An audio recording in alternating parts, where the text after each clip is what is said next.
During this state of emergency, the Land Transport Authority and all of its project teams, including our contractors and consultants, have endeavored to continue with the progress of our roadworks in Upolu and Savai.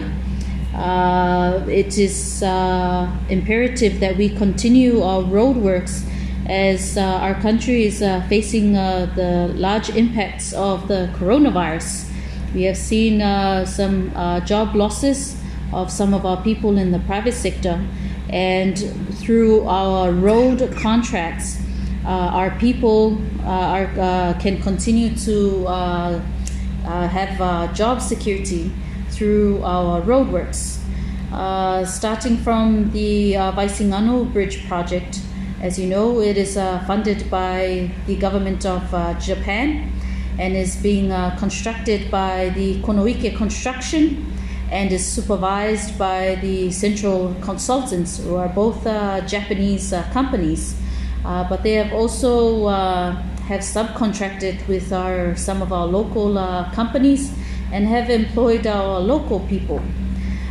Today, this morning, we opened part of the VASIGANO Bridge works to ease up the traffic congestion.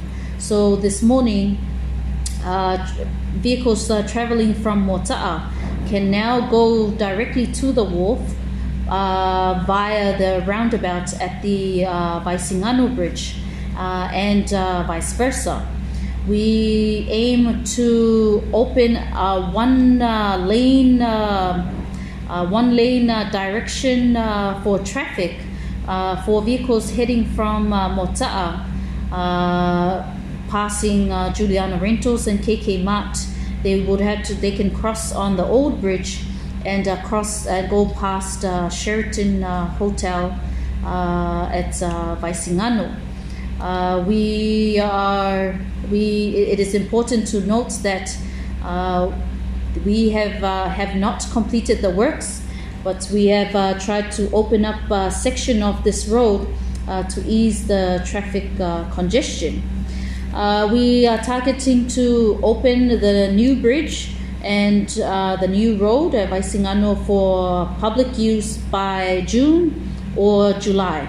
Once we can open the new bridge and the new road for traveling by the public, then we can start with the demolition of the old bridge. At this point in time, we are planning to finish all works at VASIGANO around August of this year.